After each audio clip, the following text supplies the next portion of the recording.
नमस्कार दोस्तों, मैं हूं मुकेश कुमार और आज हम पढ़ेंगे क्लास 9 का chapter second is matter around us pure. क्या हमारे चारों तरफ जो मैटर है वो प्योर है? तो यहाँ प्योर होने से या इम्प्योर होने से क्या मतलब है? प्योर सब्सटेंस किसको बोलेंगे? प्योर सब्सटेंस का मतलब यह है कि अगर कोई सब्सटेंस ओनली वन टाइप के पार्टिकल अगर रखता है तो उसको प्योर सब्सटेंस बोलेंगे। और ये पार्टिकल कौन कौन से हो सकते हैं? ये एलिमेंट और कंपाउंड के पार्टिकल हो सकते हैं। एलिमेंट कौन कौन से होते हैं? जो पीरियोडिक टेबल में आपके एलिमेंट होते हैं ना, हाइड्रोजन, हीलियम, लिथियम, बेरिलियम, तो वो सब जो है एलिमेंट होते हैं। तो उन एलिमेंट से जैसे नाइट्रोजन नाइट्रोजन से मिलकर नाइट्रोजन गैस बनाता है, ऑक्सीजन ऑक्सीजन ऑक्सीजन से मिलके ऑक्सीजन गैस बनाता है। इसी तरह से कॉपर होता है, गोल्ड होता है। ये सब जो है एलिमेंट या एलिमेंट से बने हुए हैं। और कंपाउंड जो है दो या दो से ज्यादा एलिमेंट से मिलके बनते हैं, जैसे H2O है, NaCl है, CO2 है, तो ये होता है कंपाउंड। तो एलिमेंट या एलिमेंट आपस में मिलके कुछ बनाता है या फिर कंपाउंड जो है, तो इन चीजों को हम बोलेंगे प्योर सब्सटेंस, क्योंकि इसमें एक ही तरह के पार्टिकल होते हैं, ऐसा मानते हैं हम। आप देखोगे कंपाउंड में दो तरह के ये एलिमेंट है, पर इसको भी हम प्योर सब्सटेंस के अंदर ही रखते हैं। प्योर सब्सटेंस किसको बोलेंगे? जिसमें एक ही तरह के पार्टिकल हो, किसके किसके, या तो एलिमेंट के या कंपाउंड के, उसको बोलेंगे हम प्योर सब्सटेंस। नेक्स्ट है आपका इम्प्योर सब्सटेंस। इसके अंदर आते हैं मिक्सचर। अब इसमें किसी भी दो अलग अलग चीजों के मिक्सचर हो सकते हैं, जैसे कि वाटर के अंदर सॉल्ट का मिक्सचर हो गया। वाटर अपने आप में एक प्योर सब्सटेंस है, NaCl जो है सॉल्ट, वो अपने आप में एक प्योर सब्सटेंस है। पर ये दो अलग अलग चीजें अगर मिल जाए तो उसको बोलेंगे हम मिक्सचर या फिर बोलेंगे इम्प्योर सब्सटेंस। क्लियर आया समझ में?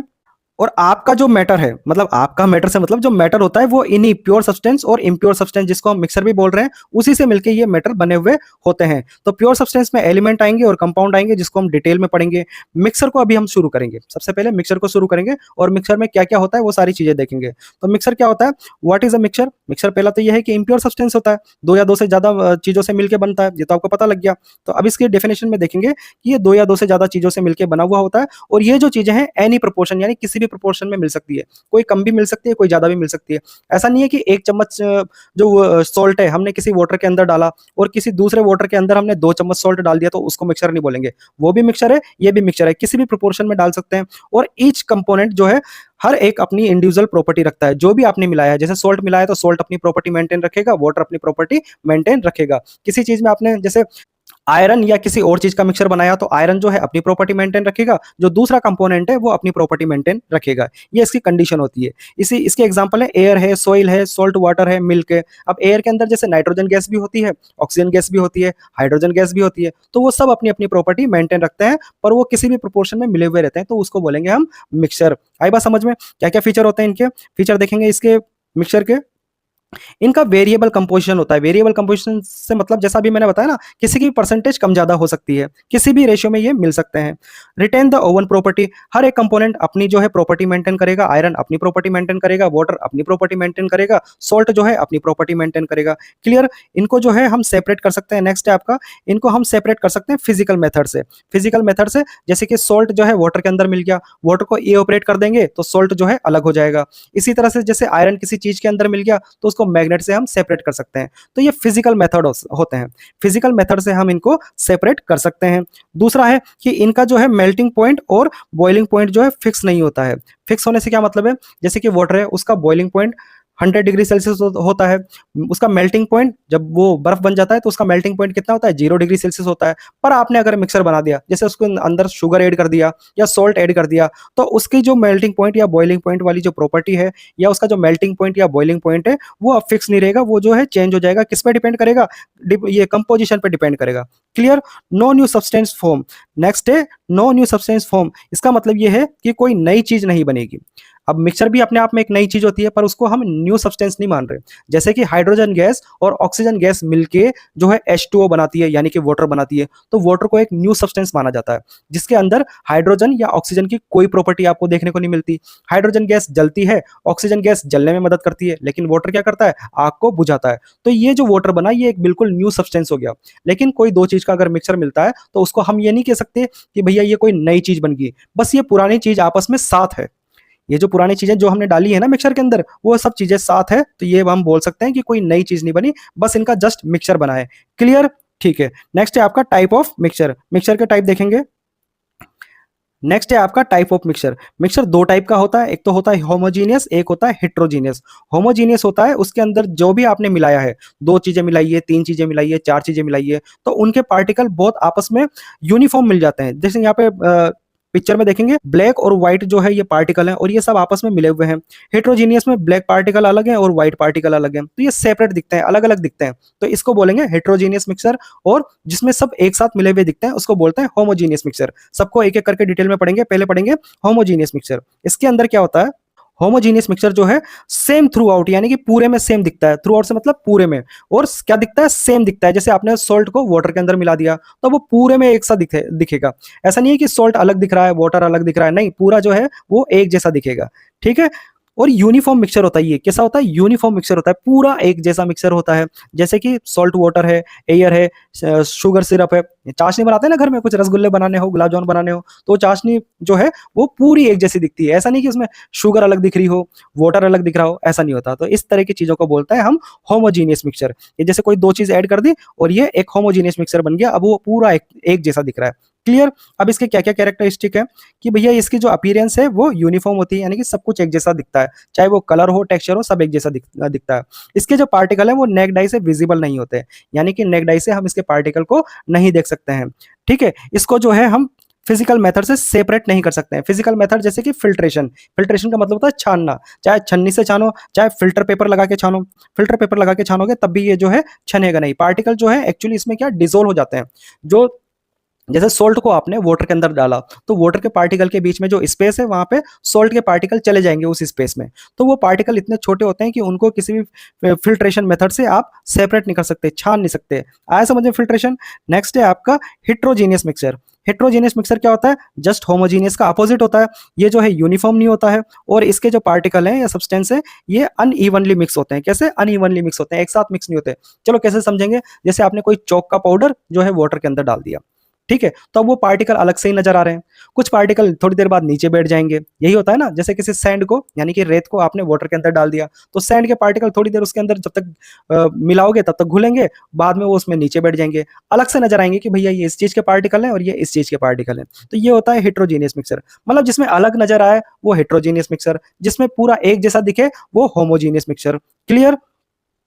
कैरेक्टरिस्टिक देखेंगे, इसकी कैरेक्टरिस्टिक तो यही है जो हमने बात की है कि जो कंपोनेंट है वो सेपरेट फेज में नजर आते हैं, नॉन यूनिफॉर्म अपीयरेंस होता है और इसके पार्टिकल को आप नेक्ड आई से भी देख सकते हैं और ये सेटल हो जाते हैं। क्लियर, सेटल हो जाते हैं। और फिजिकल मेथड से जैसे कि फिल्ट्रेशन वगैरह है उससे इसको अलग कर सकते हैं। छान लिया अलग कर दिया, फिल्टर पेपर से छान लिया अलग कर दिया। एक होता है सेडिमेंटेशन। सेडिमेंटेशन का मतलब क्या होता है, सेडिमेंटेशन का मतलब ये होता है कि अगर कुछ देर छोड़ दोगे आप तो वो नीचे बैठ जाएगा। एक होता है मैग्नेटिक सेपरेशन, यानी अगर कोई आयरन अगर मिक्सर में लिया है तो मैग्नेट से उसको सेपरेट कर सकते हैं। तो ये चीज होती है हेट्रोजीनियस मिक्सचर के अंदर।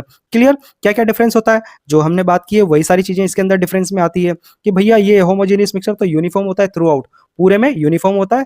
ये थ्रू आउट नहीं होता, नॉन यूनिफॉर्म कंपोजिशन होता है इसका। इसकी विजिबिलिटी नॉट विजिबल होते हैं, इसके पार्टिकल विजिबल नहीं होते और इसके जो पार्टिकल हैं वो विजिबल होते हैं। आई बात समझ में।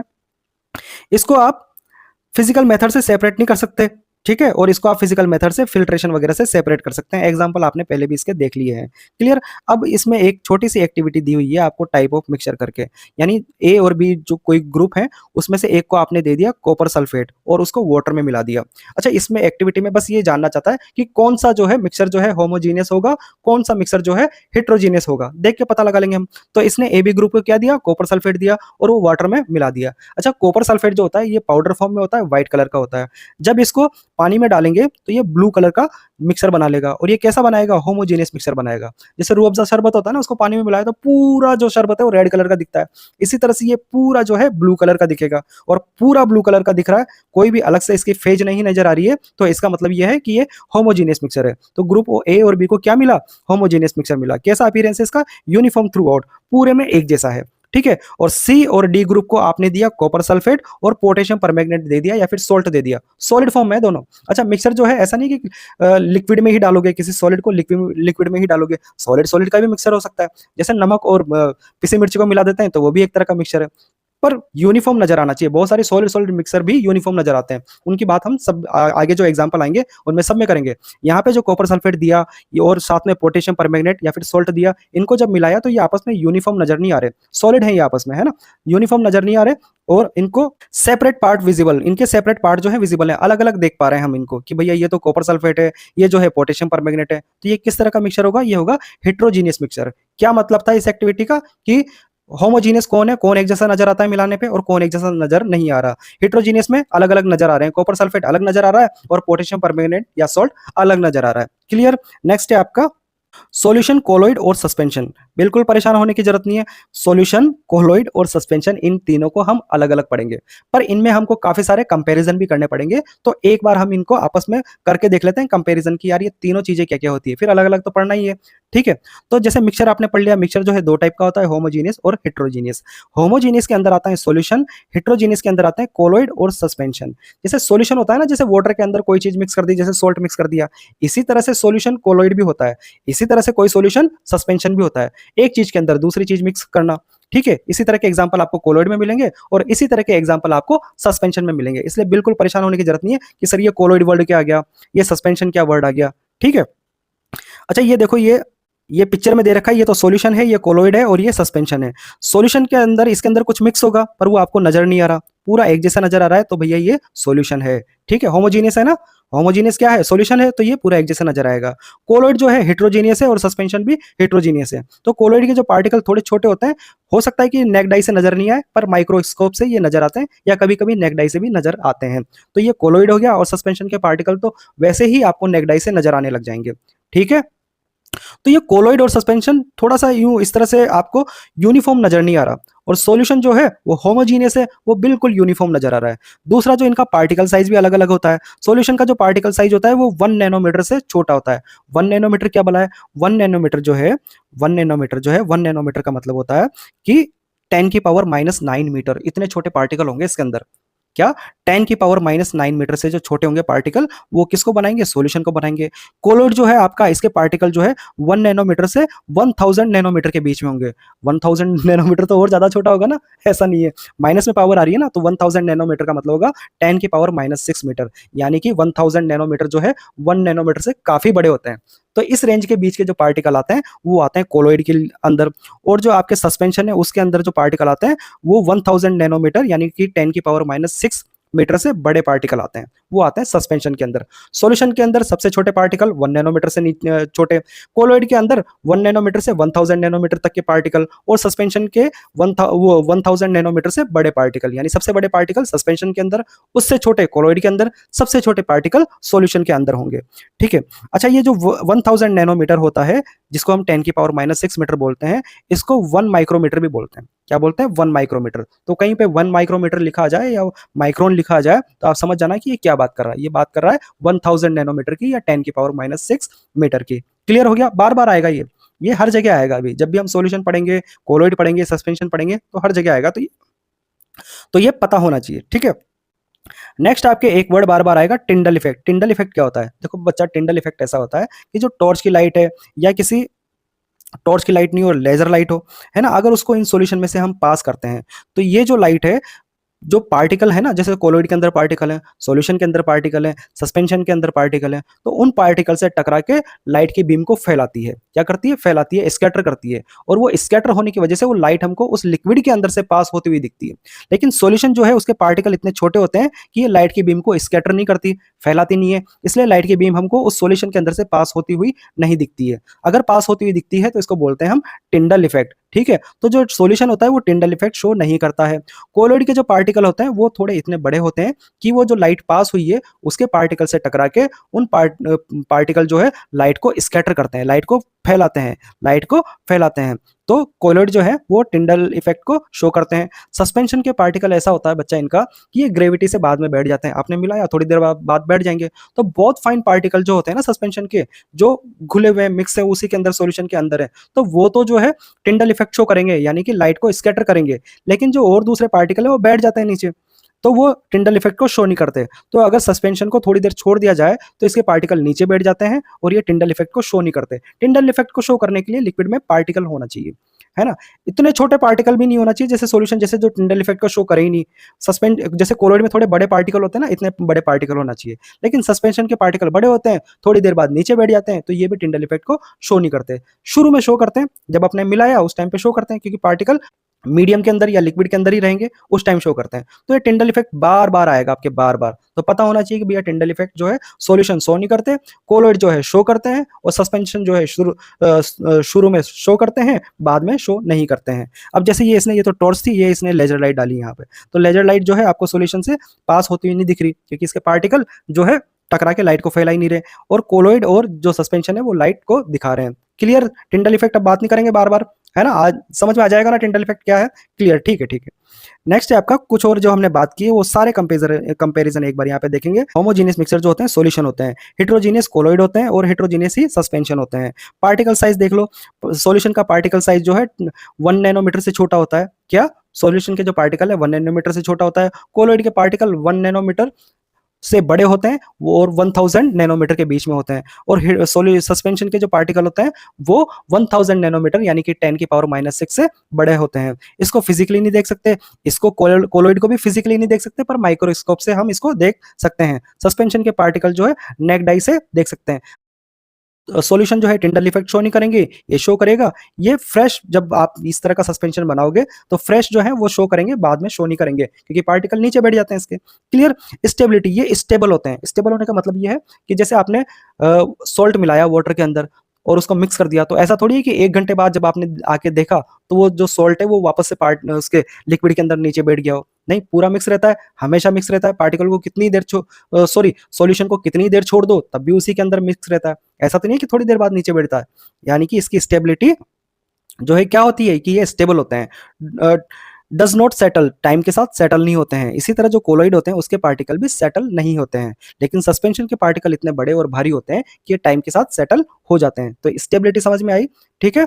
नेक्स्ट है आपका फिल्ट्रेशन यानी छानना। तो आप जो है सॉल्यूशन के पार्टिकल को छान के अलग नहीं कर सकते। सेम कोलोइड के अंदर इसको भी फिल्ट्रेशन से आप सेपरेट नहीं कर सकते, लेकिन जो है सस्पेंशन के पार्टिकल बड़े होते हैं उनको आप फिल्टर करके या छान के अलग कर सकते हैं। एग्जाम्पल आप इसके देख सकते हैं, जो है सॉल्ट इन वाटर, तो इसका सॉल्यूशन का एग्जांपल हो गया। मिल्क और फॉग जो है, फॉग का मतलब कोहरा, फॉग का मतलब कोहरा। अब कोहरे में क्या होता है, एयर के अंदर वाटर के पार्टिकल मिक्स रहते हैं। कोहरा जो छा जाता है ना, देखते हैं हम सर्दी के दिनों में, तो वो इस तरह के एग्जांपल है। एग्जांपल का मतलब ये नहीं है कि आपको हमेशा कोई सॉलिड का लिक्विड के अंदर ही एग्जांपल मिलेगा। ये आपको कैसे भी एग्जांपल मिल सकते हैं। सॉलिड लिक्विड गैस किसी भी दूसरे सॉलिड लिक्विड गैस के अंदर जो है मिल सकते हैं, और इस तरह के बहुत सारे एग्जांपल मिलेंगे आपको। पर यह है कि हम हमारी सुविधा के लिए बार बार जो है सॉलिड और लिक्विड का, जैसे सॉल्ट या वाटर का जो है एग्जांपल लेते हैं, क्योंकि वो आसानी से देखने में समझने में आ जाता है। ठीक है। सस्पेंशन का जो है एग्जांपल क्या है, सैंड इन वाटर या मडी वाटर। मडी वाटर यानी कीचड़ वाला पानी। क्लियर? नेक्स्ट है आपका कोई एक्टिविटी है 2.2। इसमें क्या होगा, आपको अलग अलग मिक्सर दिए जाएंगे और अलग अलग मिक्सर की प्रॉपर्टीज के हिसाब से आपको बताना है कि कौन सॉल्यूशन है, कौन सस्पेंशन है और कौन कोलोइड है। तो कोई ग्रुप है ए और बी, इसको दिया कॉपर सल्फेट वाटर के अंदर, कॉपर सल्फेट जो है वाटर के अंदर डिजोल्व हो जाता है। अच्छा, ये ए वाला जो ग्रुप है इसको कम कॉपर सल्फेट दिया तो भी वो वाटर के अंदर डिजोल्व होगा और मिक्सर बनाएगा।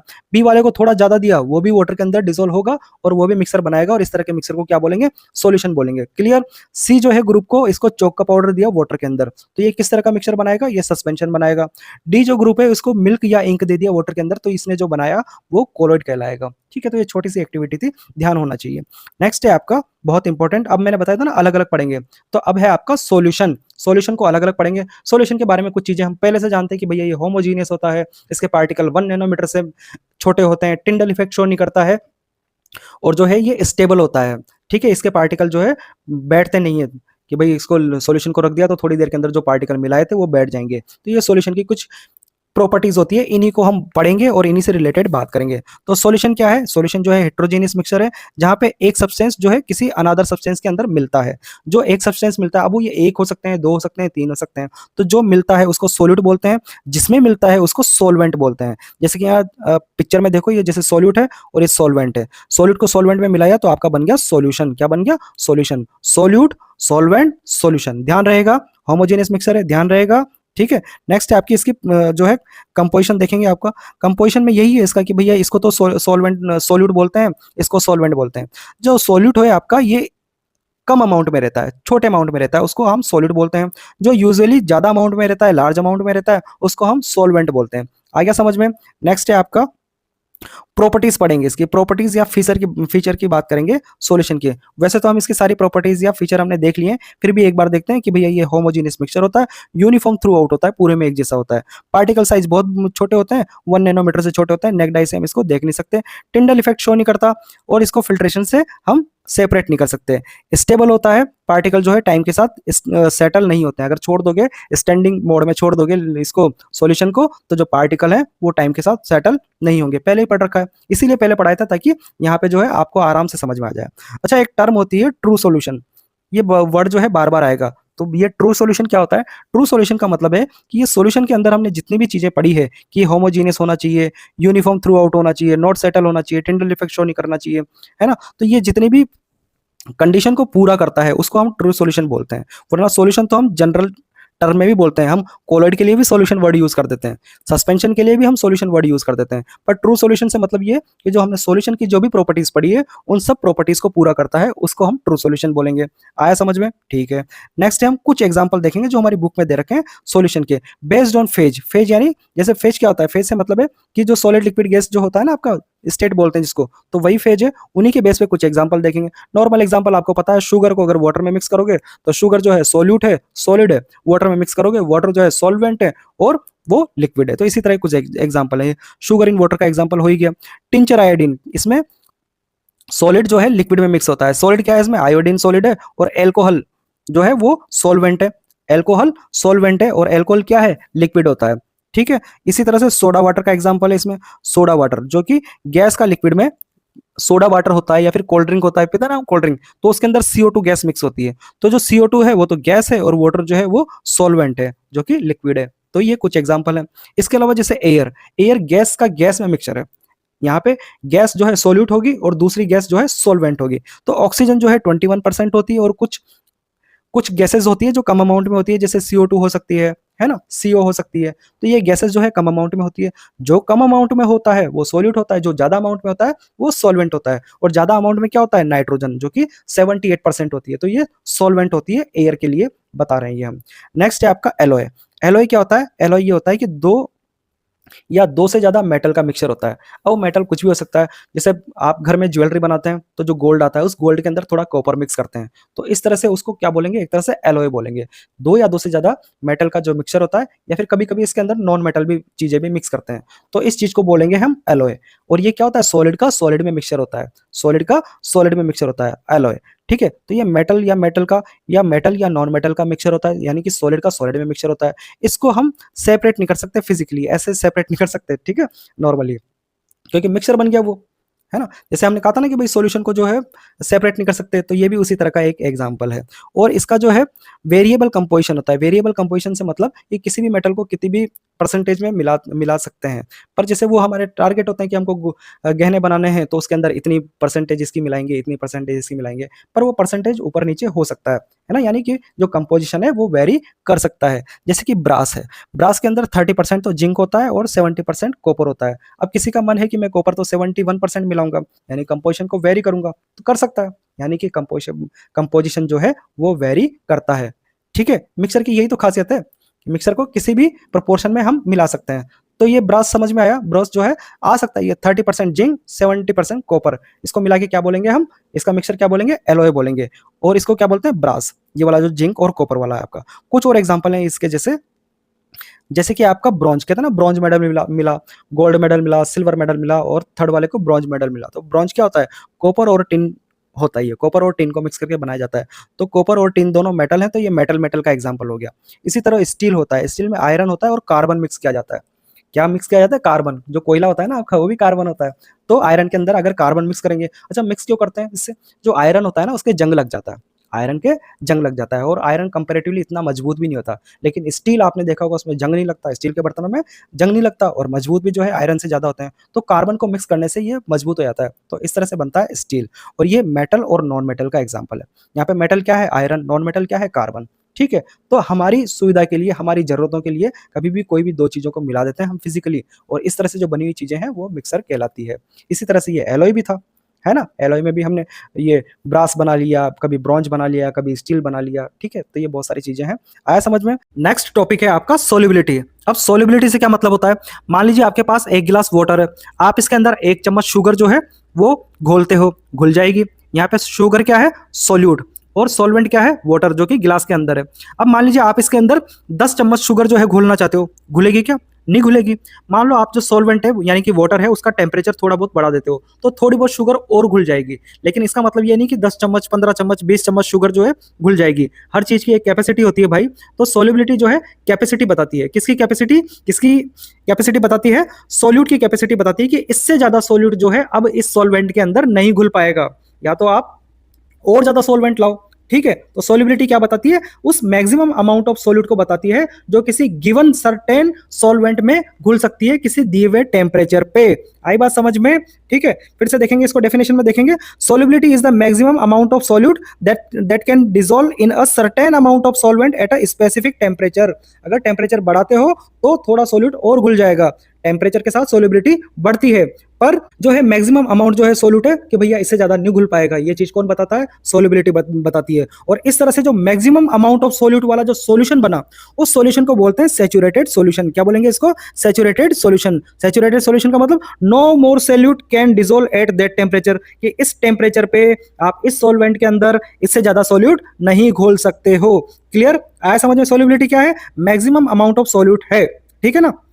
नेक्स्ट है आपका, अच्छा यूनिट क्या होती है इसकी सोल्युबिलिटी की। सोल्युबिलिटी की जो कॉमन यूनिट होती है वो होती है ग्राम पर 100 ग्राम ऑफ सॉल्वेंट। यानी कि अगर 100 ग्राम ऑफ सॉल्वेंट है तो इसके अंदर इतना जो ग्राम है वो सोल्यूट, इतने ग्राम जो है सोल्यूट है वो सोल्यूबल होगा, यानी कि घुलेगा, ठीक है। अच्छा एक एग्जांपल देखते हैं, रियल एग्जांपल है ये सोल्युबिलिटी का, एक रियल एग्जांपल है NaCl का। अगर 36 ग्राम नमक को लेंगे, सॉल्ट को, NaCl को लेंगे, तो वो 100 ग्राम ऑफ वाटर के अंदर सोल्यूबल हो जाएगा, घुल जाएगा। ये उसकी सोल्युबिलिटी को बताता है। किस टेम्परेचर पे, 25 डिग्री सेल्सियस टेम्परेचर पे। टेम्परेचर बढ़ाएंगे तो सोल्युबिलिटी चेंज हो जाएगी, हो सकता है कुछ और ज्यादा जो NaCl है वो घुल जाए, ठीक है। तो ये इसका एक रियल एग्जांपल है ना। अच्छा जो हमने बताई दिया कि जो सोल्युबिलिटी होती है वो टेम्परेचर के साथ इंक्रीज होती है, पर ये किसमें होता है, केवल सॉलिड के अंदर होता है। क्यों, क्योंकि सॉलिड को जब हीट करते हैं तो इसके पार्टिकल की एनर्जी बढ़ती है, पार्टिकल की एनर्जी बढ़ती है, आपने देखा होगा पार्टिकल की आप कहां से देखोगे, चलो पार्टिकल की एनर्जी बढ़ती है, और पार्टिकल की एनर्जी बढ़ने की वजह से ज्यादा सॉलिड जो है डिसॉल्व हो पाता है। क्लियर है, ठीक है। नेक्स्ट है आपका एक चैप्टर के पीछे का एक क्वेश्चन है सोल्युबिलिटी में से ही। टेबल दी हुई है, उसमें 4 कंपोनेंट, ये कंपाउंड दिए हुए हैं, जैसे पोटेशियम नाइट्रेट है, सोडियम क्लोराइड है, पोटेशियम क्लोराइड है और अमोनियम क्लोराइड है। और आपकी अलग अलग टेम्परेचर पे, टेम्परेचर दिया हुआ है केल्विन के अंदर, 283 केल्विन, 293 केल्विन, 313 केल्विन, 333, 353, इस केल्विन पे जो है अलग अलग सोल्युबिलिटी है। सोल्युबिलिटी क्या है पोटेशियम नाइट्रेट की, जैसे ये 21 है, 32, 62, 106, 167, ठीक है। और ये कितने ग्राम वाटर पे है, कितने ग्राम चलो मान लीजिए यहाँ पे सोल्वेंट जो है वाटर है, कितने वाटर पे है, 100 ग्राम ऑफ वाटर पे है। क्लियर, ठीक है। तो 100 ग्राम ऑफ सॉल्वेंट या 100 ग्राम वाटर पे ये जो आपकी सोल्युबिलिटी दी हुई है। अब यहाँ एक क्वेश्चन पूछा है इसने कि what mass of potassium nitrate is needed to make a saturated solution in 50 gram water at 313 kelvin. इस टेम्परेचर पे अगर 50 ग्राम वाटर हो तो पोटेशियम नाइट्रेट का जो आप उसमें सोल्यूट डालोगे उसका मास क्या होगा। तो भैया मेरी बात सुनो, टेबल देखो, यहाँ पे सबसे पहले क्या करो, टेबल देखो और पोटेशियम नाइट्रेट पे आ जाओ और 313 केल्विन पे आ जाओ। 313 केल्विन पे जो है आपकी सोल्युबिलिटी कितनी मिल रही है, 62 मिल रही है। कितनी मिल रही है, 62। 62 कितने वाटर पे होगी, 100 ग्राम वाटर पे होगी। ये कह रहा है 50 ग्राम वाटर में कितनी होगी, तो 50 ग्राम वाटर में आधी हो जाएगी, 50 ग्राम वाटर में कम हो जाएगी, आधी हो जाएगी, कितनी हो जाएगी, ये हो जाएगी 31 ग्राम। ठीक है, सिंपल है। आपने सॉल्वेंट आधा कर दिया तो सॉलिड भी आधा घुलेगा। ठीक है, नेक्स्ट है आपका, नेक्स्ट क्वेश्चन पूछ रही है highest solubility at 293 kelvin temperature पे। 293 केल्विन पे हाईएस्ट सोल्युबिलिटी क्या रहेगी, किसकी रहेगी। तो देखो वापस से टेबल में आओ, ये हम वापस से आ गए टेबल में और यहाँ पे 293 टेम्परेचर ये रहा और हर एक की सोल्युबिलिटी यहाँ पे लिखी हुई है 32, 36, 35, 37। तो सबसे ज्यादा सोल्युबिलिटी किसकी है, अमोनियम क्लोराइड की। क्लियर, आया समझ में, आ गया होगा समझ में। ठीक है, नेक्स्ट है आपका in gases solubility decrease with temperature. अगर टेम्परेचर को इंक्रीज करते हैं तो गैसेस के अंदर सोल्युबिलिटी जो है वो डिक्रीज होती है। अब अच्छा ये क्यों हुआ, ये ऐसा हुआ मेरे भाई कि जो आपका जो गैस होता है ना, मान लो गैस होता है वो तो उसके पास ऑलरेडी काइनेटिक एनर्जी ज्यादा रहती है। अब आप टेम्परेचर बढ़ा रहे हो तो उसकी काइनेटिक एनर्जी इतनी बढ़ जाएगी, ज़्यादा बढ़ जाएगी कि वो जो है मान लो आपने उसको किसी गैस को किसी लिक्विड में घोला, जैसे कि कोल्ड ड्रिंक वगैरह में रहता है, जैसे कि कोल्ड ड्रिंक वगैरह में रहता है। कोल्ड ड्रिंक में क्या मिक्स रहती है? CO2 गैस मिक्स रहती है। अब आप उसको फ्रिज से बाहर निकाल दिया या गर्म कर दिया या टेम्परेचर बढ़ा दिया, तो जो लिक्विड के पार्टिकल जो है, मान लो सॉल्वेंट है लिक्विड, उसके पार्टिकल की एनर्जी तो बढ़ेगी ही सही, लेकिन उससे ही पहले जो गैस के पार्टिकल, जो आपने गैस डिसॉल्व की है उसके अंदर जो सॉल्यूट है, उसके पार्टिकल जो है उसके पार्टिकल की एनर्जी बढ़ जाएगी और वो लिक्विड में से बाहर निकल के चले जाएंगे। इसलिए जो है गैसेस की जो सोलिबिलिटी है वो टेम्परेचर बढ़ाने पे डिक्रीज होती है। एग्जाम्पल भी दिया हुआ है इसने कोल्ड ड्रिंक का। कोल्ड ड्रिंक है वो मोर CO2 व्हेन कोल्ड, जब ठंडी होती है तो कोल्ड ड्रिंक के अंदर ज्यादा CO2 रहती है, लेकिन जब ये गर्म होती है तो ये गैस स्केप हो जाती है, निकल जाती है, चली जाती है। ठीक है, आया समझ में? लिक्विड सॉलिड के अंदर सॉलिड जो रहता है उसमें सोलिबिलिटी टेम्परेचर बढ़ाने के साथ बढ़ती है, लेकिन गैसेस के केस में सोलिबिलिटी जो है टेम्परेचर बढ़ाने के साथ घटती है। क्यों? क्योंकि गैस जो है निकल भागेगी, है ना। Type of solution based on solubility. Solubility के बेस पे जो सॉल्यूशन के टाइप क्या क्या होते हैं, कि देखो मेरी बात सुनो। हमने सैचुरेटेड सॉल्यूशन पढ़ा था। सैचुरेटेड सॉल्यूशन वो होता है कि भैया इसके अंदर अब इससे ज्यादा जो है हम सोल्यूट नहीं डाल सकते, इससे ज्यादा सोल्यूट नहीं डाल सकते इस गिवन टेम्परेचर पे, इस स्पेसिफिक टेम्परेचर पे, उसको बोला था हमने सैचुरेटेड सॉल्यूशन। तो एक होता है अनसैचुरेटेड सॉल्यूशन, कि भैया इसके अंदर और जो है सोल्यूट डाल सकते हैं। क्या कर सकते हैं? इसके अंदर हम और सोल्यूट डाल सकते हैं, उसको बोलेंगे अनसैचुरेटेड सॉल्यूशन। सैचुरेटेड सॉल्यूशन कि भैया अब इस टेम्परेचर पे हम और ज्यादा सोल्यूट डिसोल्व नहीं कर सकते, इससे ज्यादा डिसोल्व नहीं कर सकते। ये हो गया सैचुरेटेड सॉल्यूशन। एक होता है सुपर सैचुरेटेड सॉल्यूशन। क्या होता है? Super saturated solution. इसके अंदर क्या होगा कि हम टेम्परेचर बढ़ाएंगे तो और सोल्यूट डालते जाएंगे, और इस तरह से जो हमारा सॉल्यूशन बनेगा उसको बोलेंगे हम सुपर सैचुरेटेड सॉल्यूशन। पर ये अनस्टेबल होता है, क्योंकि जब भी टेम्परेचर कम होगा, जब भी आप गर्म करना छोड़ोगे, तो जो भी क्वांटिटी आपने ज्यादा मिलाई है सॉल्यूट की, वो नीचे बैठने लग जाएगी क्रिस्टल की फॉर्म में। ठीक है, क्रिस्टल या पाउडर की फॉर्म में, या इसको क्रिस्टल भी बोलते हैं, प्रेसिपेट भी बोलते हैं, डिपोजिशन भी बोलते हैं, है ना, कि जम गया नीचे, है ना। तो ये इस तरह की फॉर्म में जो है नीचे बैठने लग जाएगा। तो इस तरह का सॉल्यूशन जहां पे जरूरत से ज्यादा, बहुत ज्यादा जो सोल्यूट आपने डाला, उसको बोलेंगे सुपर सैचुरेटेड सॉल्यूशन। और ये तभी बन सकता है जब आप टेम्परेचर बढ़ाए जाओ। टेम्परेचर बढ़ाना जहां कम किया, और उसके बाद में ये जो है अनस्टेबल होके डिपॉजिट होने लग जाएगा, क्रिस्टल की फॉर्म में नीचे बैठ जाएगा। Clear clear clear. ठीक है, नेक्स्ट है आपका कंसंट्रेशन ऑफ सॉल्यूशन।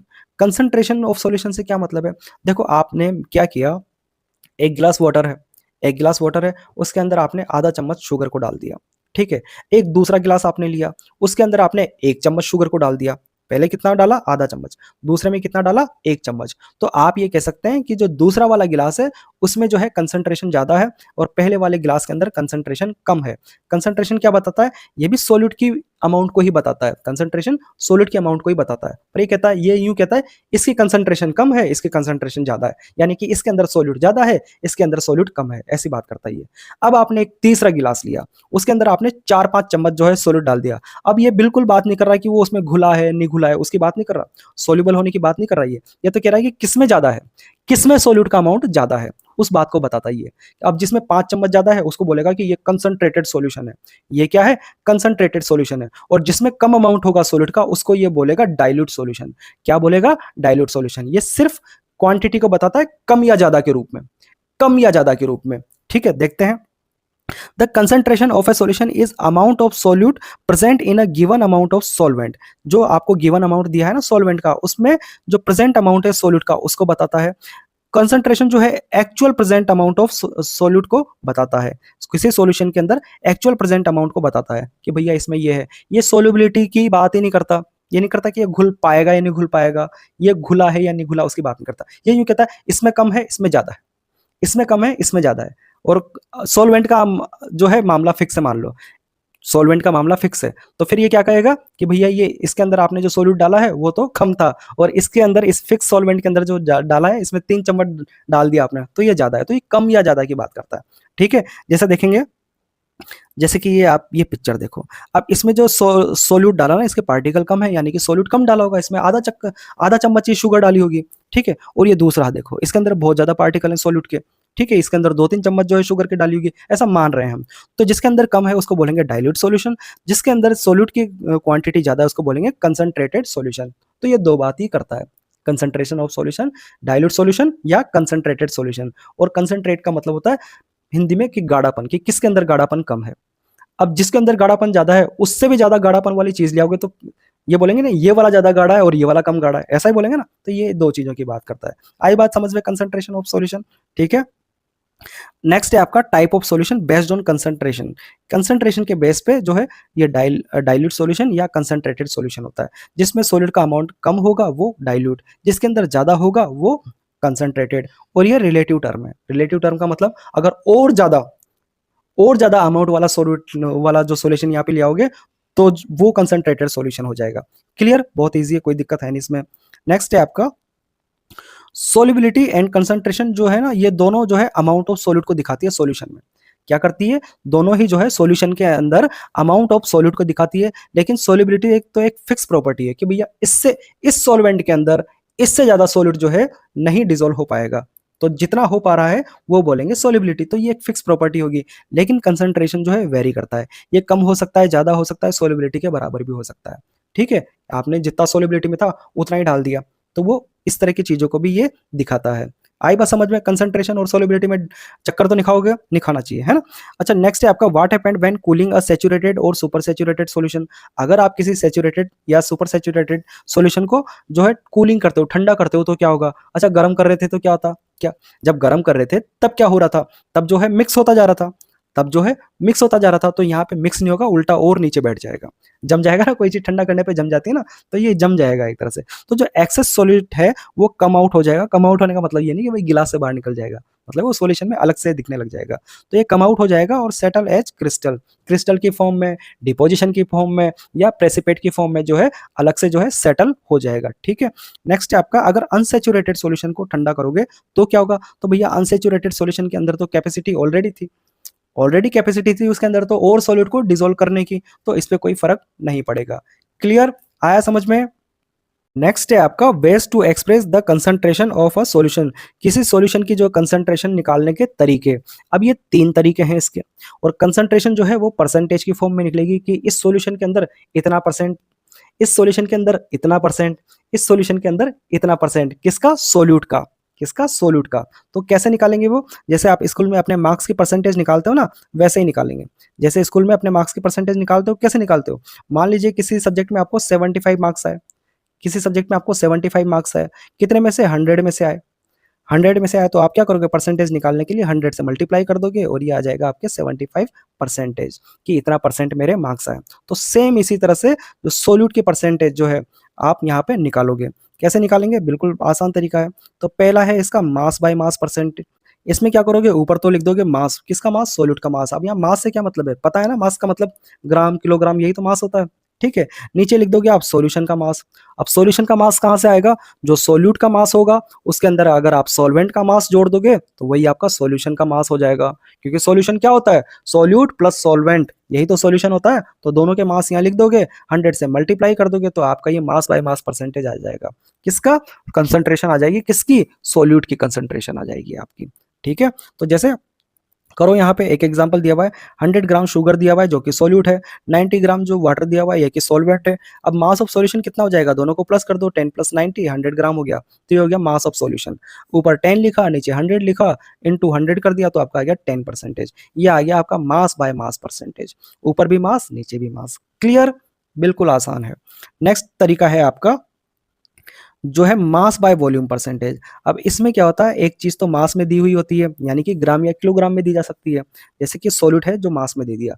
दूसरी चीज जो है वो वॉल्यूम दे दिया, दूसरी चीज वॉल्यूम दे दिया। वॉल्यूम का मतलब क्या हुआ, वॉल्यूम का मतलब कोई दूसरी चीज जो है मिलीलीटर या लीटर के अंदर दे दी होगी। जैसे कि एग्जाम्पल देखो यहाँ पे, जैसे 5 ग्राम है सॉल्यूट का, सॉल्यूट जो है 5 ग्राम है, ये मास में हो गया। और सॉल्वेंट दे दिया आपको किसमें, वॉल्यूम में, यानी कि लीटर या मिलीलीटर के अंदर दे दिया। और वो कितना दिया, 100 ml दे दिया आपको वाटर, जो कि सॉल्वेंट है।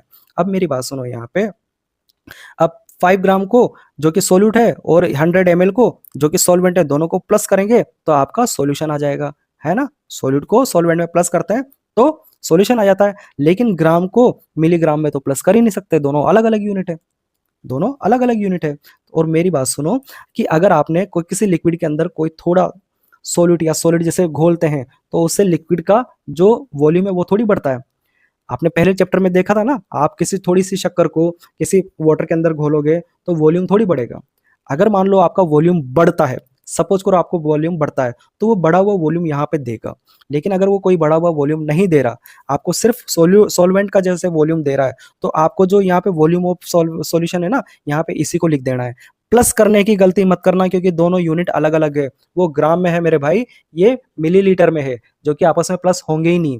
दूसरी बात, ग्राम वाला मिलीग्राम में डाला है तो वो तो डिसोल्व हो गया उसके अंदर, वो तो घुल गया उसके अंदर, उसका वॉल्यूम तो बढ़ा ही नहीं। उसका सॉल्यूशन का वॉल्यूम तो उतना ही है जितना सॉल्वेंट का वॉल्यूम है। ठीक है, तो यहाँ पे जो आपको सॉल्वेंट का जो वॉल्यूम दिया हुआ है उसको नीचे लिखना और इनटू 100 कर देना, आपका आंसर आएगा। ठीक है, यहाँ पे वॉल्यूम ऑफ सॉल्यूशन कितना है, 100 ml है, जो कि 100 ml सॉल्वेंट के वॉल्यूम के बराबर है। क्लियर? क्यों यहाँ पे ऐसा क्यों किया हमने? क्योंकि सोल्यूट जो है वो सिग्निफिकेंटली इंक्रीज नहीं करता। किसको इंक्रीज नहीं करता? टोटल वॉल्यूम को, क्योंकि वो तो कंप्लीटली डिसॉल्व हो जाता है। नहीं आई बात समझ में? अरे आप एक चम्मच शक्कर एक गिलास पानी में घोलोगे तो पानी का कौन सा लेवल बढ़ जाएगा? नहीं बढ़ेगा ना। यानी कि लेवल तो वही रहा, सॉल्यूशन बनने के बाद भी वही लेवल रहा जो सॉल्वेंट का लेवल था, जो उस पानी का लेवल था। तो आपको वॉल्यूम ऑफ सॉल्वेंट और वॉल्यूम ऑफ सॉल्यूशन वही लेना है जो सॉल्वेंट का दिया हुआ हो। क्लियर? नेक्स्ट है आपका वॉल्यूम बाय वॉल्यूम परसेंटेज। इसके अंदर क्या होगा, आपको सोल्यूट भी जो है वॉल्यूम की फॉर्म में, यानी कि लीटर या एमएल की फॉर्म में दिया जाएगा, और सॉल्वेंट भी जो है वो भी लीटर या मिलीलीटर की फॉर्म में दिया जाएगा। तो अब आप यहाँ पे दोनों को ऐड कर सकते हो। जैसे कि एग्जांपल देखो, यहाँ 20 ml जो है एल्कोहल है, इसको 80 ml वाटर जो कि सॉल्वेंट है इसके अंदर मिक्स कर दिया। अब वाटर को वाटर के अंदर मिक्स कर रहे हो, या फिर सॉरी लिक्विड को लिक्विड के अंदर मिक्स कर रहे हो, तो लेवल बढ़ेगा ना भाई, वॉल्यूम बढ़ेगा। ठीक है, तो यहाँ पे आप क्या करोगे, दोनों वॉल्यूम को जोड़ दोगे, तो वॉल्यूम ऑफ सॉल्यूशन कितना हो जाएगा, 100 ml हो गया। 20 को 80 में प्लस किया, 100 ml हो गया। ऊपर लिखा 20, नीचे लिखा 100, और 100 से मल्टीप्लाई कर दिया, तो आपका आ गया 20%। क्लियर?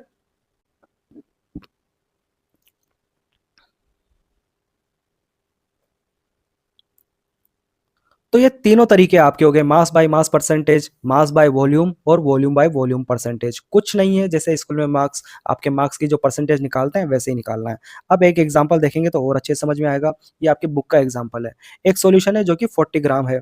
क्या है? कॉमन सॉल्ट है। क्या है?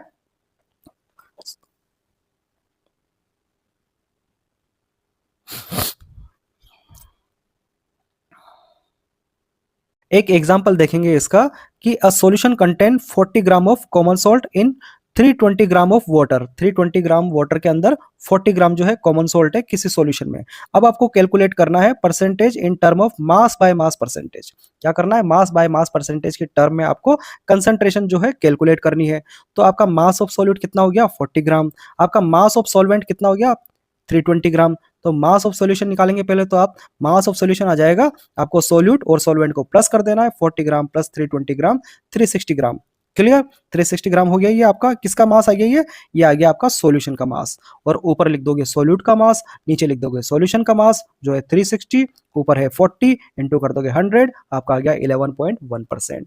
तो ये हो गया मास बाय मास परसेंटेज से कंसंट्रेशन आ गई आपकी। क्लियर? बहुत ईजी था। नेक्स्ट है आपका, ये आपका सॉल्यूशन तो खत्म हो गया, अब है आपका सस्पेंशन।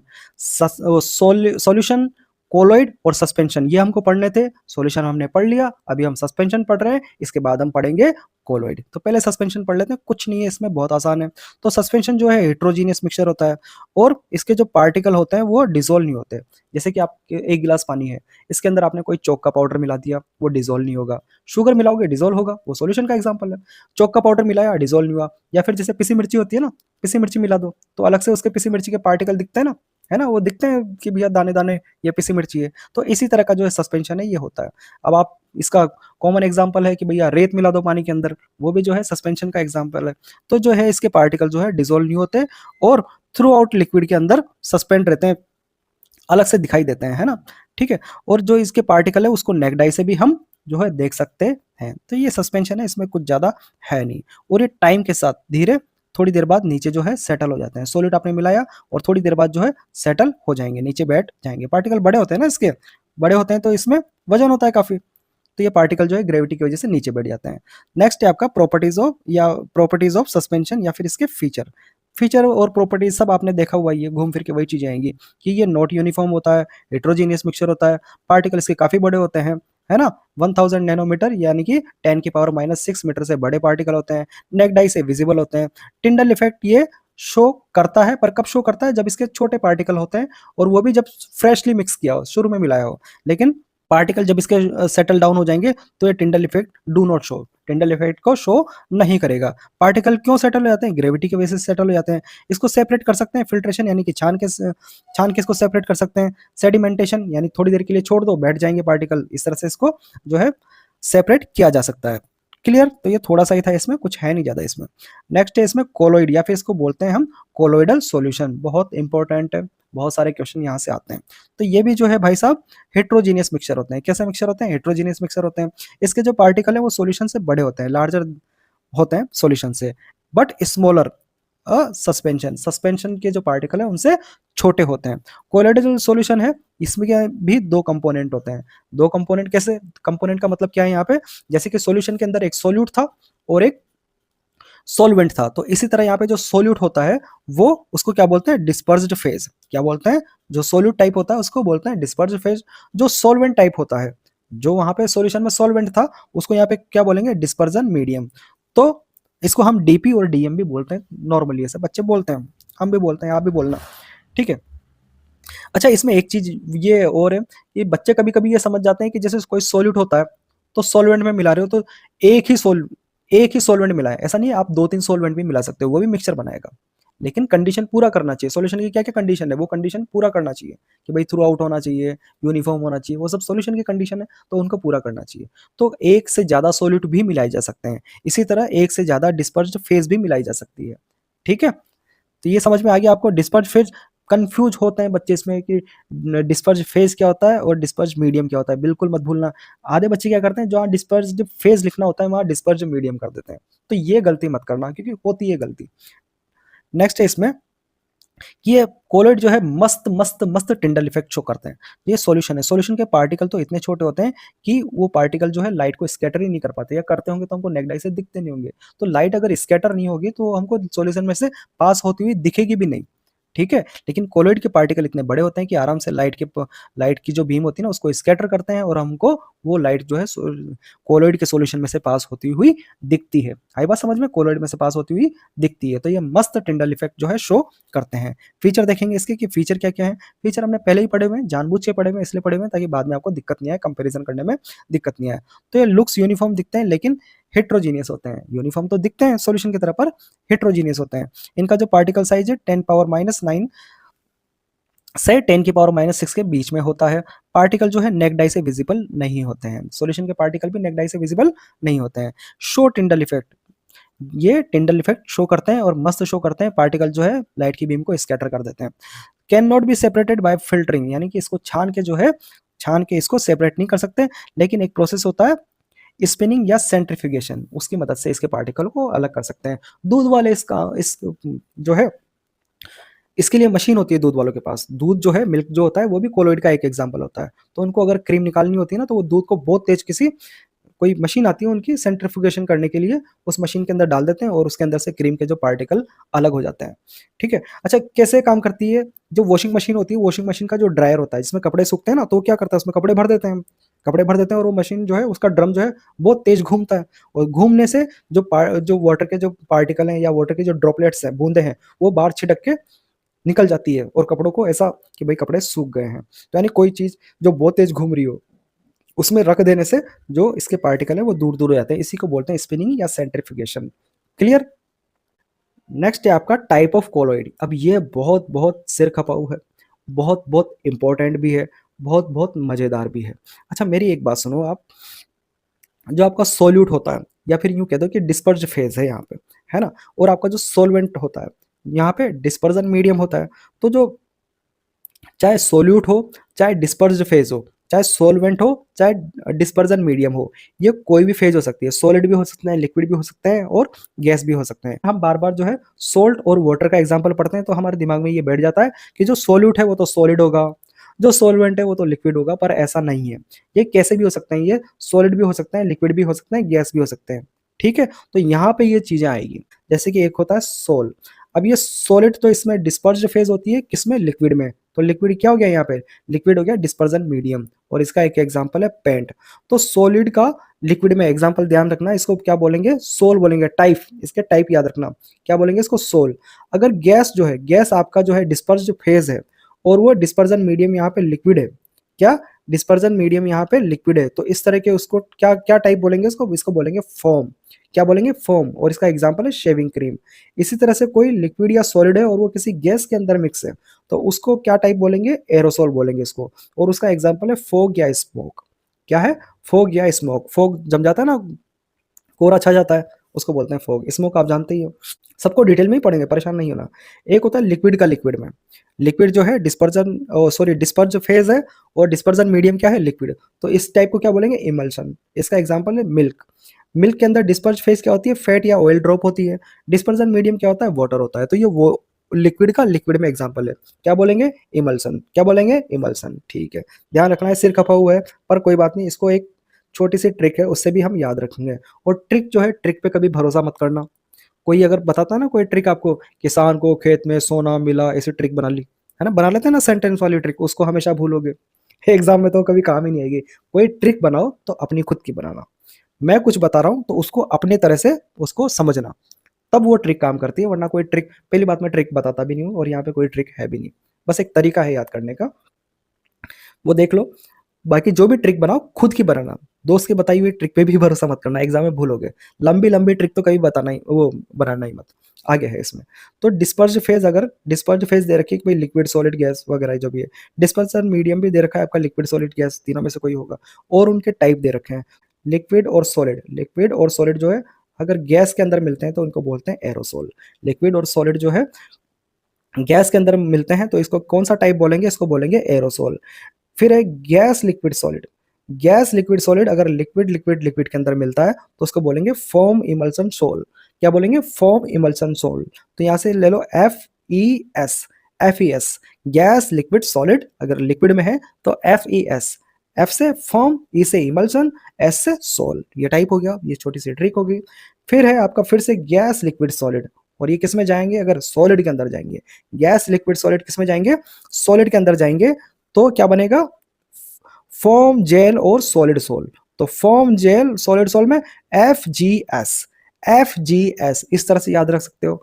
उल्टा भी याद रख सकते हो, गैस लिक्विड सॉलिड की जगह सॉलिड लिक्विड गैस भी कर सकते हो। सॉलिड लिक्विड गैस जो है अगर सॉलिड के अंदर जाता है तो सॉलिड जेल फॉर्म, तो SGF इसको ऐसे कर सकते हो, ठीक है। इसी तरह से सॉलिड उल्टा कर दो, सॉलिड लिक्विड गैस जो है लिक्विड लिक्विड के अंदर कर दो तो सोल इमल्सन और फॉर्म, तो यानी SEF, GF EF इस तरह से आप कर सकते हो। तो भैया ये टाइप याद रखना है, फिर से कह रहा हूँ सिर खपा हुआ है पर याद करने हैं, तो छोटी सी अपनी कोई ट्रिक बना सकते हो या मैंने जो तरीका बनाया है उससे कर सकते हो, इस तरह से करना है आपको।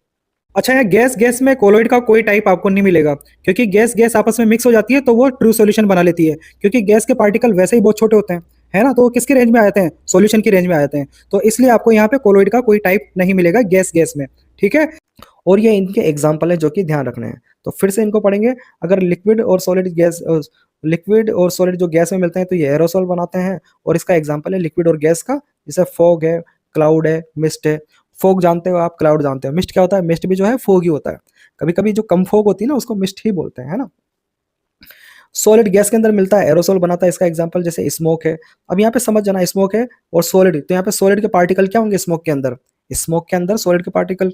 स्मोक कब बनता है, लकड़ी जलाते हैं तो स्मोक बनता है ना, कोई गाड़ी चलती है तो स्मोक बनता है, तो जो कार्बन के पार्टिकल निकलते हैं वो सॉलिड होते हैं। CO2 तो निकलती है, CO2 तो गैस हो गई, पर जो कार्बन के पार्टिकल होते हैं ना वो भी सॉलिड होते हैं, तो ये स्मोक हो गया, यानी सॉलिड का गैस में। इसी तरह से ऑटोमोबाइल एग्जॉस्ट हो गए, जैसे कार चलती है, ट्रक चलते हैं, उनसे जो धुआं निकलता है वो चीज। गैस का लिक्विड में फॉर्म, ध्यान देना, गैस का लिक्विड में फॉर्म शेविंग क्रीम इसका एग्जांपल हो गया। लिक्विड का लिक्विड में इमल्शन हो गया, इसका मिल्क और फेस क्रीम हो गया। सॉलिड का लिक्विड में इसको हो गया सोल, इसका मिल्क ऑफ मैग्नीशिया, अभी बताऊंगा ये मिल्क ऑफ मैग्नीशिया क्या होता है, और मड इसका हो गया, ठीक है, जानते हो ये सब चीजें। गैस का सॉलिड में फॉर्म हो गया। अच्छा, ये गैस का सॉलिड में हुआ तब भी इसको फॉर्म बोला, और गैस का लिक्विड में हुआ तब भी इसको फॉर्म बोला, और लिक्विड और सॉलिड गैस में हुए तब भी इसको एरोसोल बोला। तो ये चीजें ध्यान रखनी है भैया, भूलना नहीं है, ठीक है।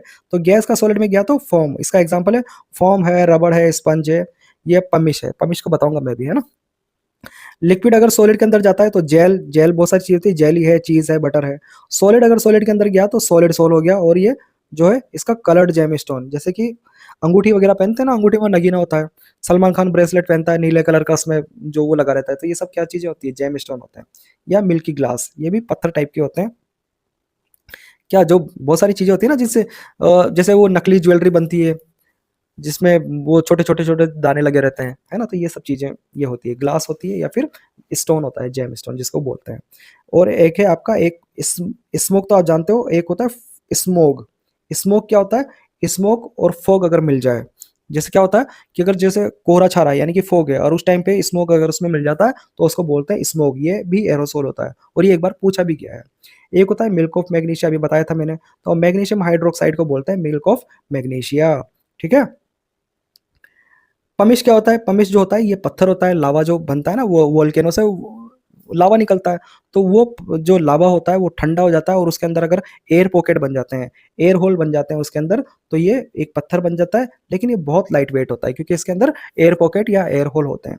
और ये पोरस होता है, कैसा पोरस, यानी छेद छेद वाला होता है, इसमें छेद छेद होते हैं, और ये पानी के ऊपर भी फ्लोट कर सकता है। आई बात समझ में, पानी के ऊपर फ्लोट कर सकता है, बहुत हल्का पत्थर होता है, तो ये होता है पमिश। और ये किसका एग्जाम्पल है, ये है आपका फॉर्म का, गैस सॉलिड में मिले तो उस तरह के फॉर्म का एग्जाम्पल है, ये ध्यान रखना है, पूछते हैं। नेक्स्ट है आपका, why particle do not settle in solution and colloid. जो पार्टिकल होते हैं सॉल्यूशन और कोलोइड के, वो पार्टिकल जो है सेटल क्यों नहीं होते, लेकिन जो है सस्पेंशन में तो सेटल हो जाते हैं। तो भैया सिंपल सी बात है, क्यों सेटल हो जाते हैं सस्पेंशन में, अरे वो पार्टिकल बड़े होते हैं, ग्रेविटी की वजह से सेटल हो जाते हैं। लेकिन सॉल्यूशन के अंदर क्या होता है, सॉल्यूशन के अंदर ये कंप्लीटली डिजोल्व हो जाते हैं, क्या होते हैं, कंप्लीटली डिजोल्व हो जाते हैं। जैसे कोई सॉलिड को मिलाया ना अपने सॉल्वेंट के अंदर, तो उसके अंदर पार्टिकल के बीच में आ जाते हैं, ये पार्टिकल के बीच में आ जाते हैं, तो ये कंप्लीटली डिजोल्व हो जाते हैं, इसलिए ये सेटल नहीं होते। ठीक है। जो कोलोइड के पार्टिकल होते हैं, ये इनके साथ तो एक मस्त कहानी होती है। जो जिस भी चीज में मिला रहे हो आप, कोई जैसे मान लो किसी चीज में मिला रहे हो, मान लो वो कोई लिक्विड है, तो लिक्विड के पार्टिकल के बीच में क्या होता है, अट्रैक्शन फोर्स लगता है, और वो पार्टिकल क्या करते हैं, एक दूसरे को टक्कर मारते रहते हैं, ये भी आपको पता है, मूवमेंट होता है ना, तो एक दूसरे को टक्कर मारते रहते हैं। अब ये एक कमरे के अंदर जैसे 8-10 आदमी भरे हुए हैं, या 20-50 आदमी भरे हुए हैं, एक दूसरे को टक्कर मार रहे हैं, और दो जने उसमें चले जाएं, तो दो जनों को भी तो वो 50 लोग टक्कर मारेंगे, हैं, जहां तक पहुंचना है वहां पहुंचने ही नहीं देंगे। तो पार्टिकल तो सेटल होना चाहते हैं, लेकिन ये जो है टक्कर मार रहे हैं, उसकी वजह से वो सेटल नहीं हो पाते, पार्टिकल जो है कोलोइड के, जो सेटल नहीं हो पाते उस टक्कर की वजह से। तो कोलोइड के जो पार्टिकल होते हैं ये छोटे होते हैं, सस्पेंडेड रहते हैं, और then do not settle, settle नहीं होते, क्योंकि जो मॉलिक्यूल है, जो दूसरा फ्लूइड है जिसमें मिलाया है, उसके जो, या उसको बोल दो डिस्पर्जन मीडियम, तो वो हमेशा मूविंग रहते हैं, और मूविंग रहने की वजह से ये पार्टिकल जो है कोलोइड करते हैं, टक्कर मारते हैं। तो इसकी वजह से क्या होता है, जो डिफरेंट डायरेक्शन में ये रैंडम मूव करते रहते हैं, क्या करते रहते हैं, डिफरेंट डायरेक्शन में रैंडम मूव करते रहते हैं। जैसे बताया ना मैंने, एक भीड़ है, भीड़ के अंदर आप घुस जाओगे, जहां पहुंचना है, सेटल होना है, तो वहां पहुंच ही नहीं पाओगे, वो भीड़ में इधर उधर टकराते रहोगे, तो वो चीज इसके साथ होती है। और इस तरह के मोशन को बोलते हैं ब्राउनियन मोशन, क्या बोलते हैं, ब्राउनियन मोशन। मेले के अंदर इतनी भीड़ है और दो बच्चे फंस गए भीड़ के अंदर, कभी होता है ना इस तरह का, फंस जाते हैं, तो जहां पहुंचना है वहां पहुंच नहीं पाते, तो ये क्या है, ब्राउनियन मोशन। ये किसके साथ होता है, कोलोइड के साथ होता है। और जो सस्पेंशन क्या होता है, इसके पार्टिकल तो लार्ज और हेवी होते हैं, इसकी वजह से ये सेटल हो जाते हैं। कब सेटल हो जाते हैं, जब इसको हम छोड़ देते हैं, स्टैंडिंग मोड में छोड़ दिया हमने, तो ये हो गया आपका। नेक्स्ट है आपका टिंडल इफेक्ट। टिंडल इफेक्ट क्या है, स्कैटरिंग ऑफ लाइट, लाइट का स्कैटर हो जाना, किसकी वजह से, पार्टिकल की वजह से, किसके पार्टिकल, कोलोइड या फाइन सस्पेंशन, लाइट का स्कैटर हो जाना, और उसकी वजह से जो लाइट का पाथ है वो विजिबल हो जाता है, इसी को बोलते हैं टिंडल इफेक्ट। बहुत सारा पढ़ रखा है हमने, कुछ एग्जांपल इसके देखेंगे हम। जैसे ये कोई कमरा है, उसमें खिड़की में से इस तरह से लाइट आती दिखती है, और जो डस्ट के पार्टिकल होते हैं वो स्कैटर कर देते हैं, है ना, तो ये टिंडल इफेक्ट होता है। जंगल में इस तरह से लाइट नजर आती है, वो टिंडल इफेक्ट होता है। ठीक है। और जो है सॉल्यूशन में से तो ये लाइट पास हो ही नहीं पाती, मतलब लाइट तो पास होती है पर स्कैटर नहीं होती, तो हमको लाइट पास होती हुई दिखती नहीं है। कोलोइड में दिखती है, सस्पेंशन में भी दिखती है, जब तक पार्टिकल सेटल नहीं हो जाते, तो ये टिंडल इफेक्ट होता है। कहाँ पे दिखता है ये हमको पता है, हमको कोलोइड में दिखता है भैया, कोलोइड में दिखता है, फाइन सस्पेंशन में दिखता है। सस्पेंशन में पार्टिकल जब तक सेटल डाउन नहीं हो जाते तब तक दिखता है, उसके बाद डिसअपियर हो जाता है। ट्रू सॉल्यूशन में जो है हमको नहीं दिखता है, ऑलरेडी पता है ये सब चीजें, इसीलिए थोड़ा सा पहले बताया था, है ना, ताकि बाद में परेशानी नहीं हो। क्यों होता है, क्यों होता है, क्योंकि पार्टिकल जो होते हैं, कोलोइड के जो पार्टिकल होते हैं वो इस रेंज में होते हैं, 1 नैनोमीटर से 1000 नैनोमीटर की रेंज में होते हैं, और ये अच्छे से जो है लाइट को स्कैटर करते हैं, जिससे लाइट जो है इन पार्टिकल से इंटरेक्ट करती है, टकराती है, स्कैटर होती है और लाइट का पाथ जो है विजिबल होता है। ठीक है। सॉल्यूशन में, ट्रू सॉल्यूशन में क्यों नहीं होता? क्योंकि इसके पार्टिकल बहुत छोटे होते हैं, 1 नैनोमीटर से छोटे होते हैं, तो ये लाइट को स्कैटर नहीं करते। ठीक है। और लाइट स्कैटर नहीं होती तो लाइट विजिबल नहीं होती, इसलिए हमको ट्रू सॉल्यूशन में दिखता है नहीं। कुछ और एग्जांपल देखेंगे इसके, जैसे कि सनलाइट जो है पास होती है डस्टी रूम से, डस्टी जैसे खिड़की से कोई रोशनी वगैरह आती है और डस्ट है, अगर रूम में डस्टी रूम है, एटमॉस्फेयर में डस्ट है, तो वहां पे जो है ये टिंडल इफेक्ट क्लियर दिखाई देगा। हेडलाइट बीम इन फॉग, अगर कभी फॉग जमा हो, रात में जैसे गाड़ियां चलती है, हेडलाइट जो है उनकी फॉग की वजह से टिंडल इफेक्ट दिखाती है। टॉर्च वो लाइट कर दो आप मिल्की वाटर में, मिल्की वाटर जो है कोलॉइड का एग्जांपल है, तो वहां पे भी जो है टिंडल इफेक्ट दिखेगा। फॉरेस्ट में जो है टिंडल इफेक्ट दिखता है। ठीक है, क्योंकि फॉरेस्ट में क्या होती है, थोड़े थोड़े धुंध जमी रहती है, मिस्ट जमी रहती है ना, उसकी वजह से वहां पे भी दिखता है। और मिस्ट भी क्या है, जो कोलॉइड का एग्जांपल है। वाटर ड्रॉपलेट्स होती है ना जो मिस्ट की, वो लाइट को स्कैटर करती है, किसकी तरह, कोलॉइड की तरह। क्लियर? ठीक है। नेक्स्ट है आपका एक की पॉइंट है कि अगर टॉर्च या सनलाइट की जो रोशनी है नॉर्मल क्लियर एयर में जो है वो टिंडल इफेक्ट नहीं दिखाएगी, क्योंकि नॉर्मल क्लियर एयर जो है वो किसका एग्जांपल है, सॉल्यूशन का एग्जांपल है। अगर डस्ट है, फॉग है, स्मोक है, तो वहां पे टिंडल इफेक्ट होगा। ठीक है।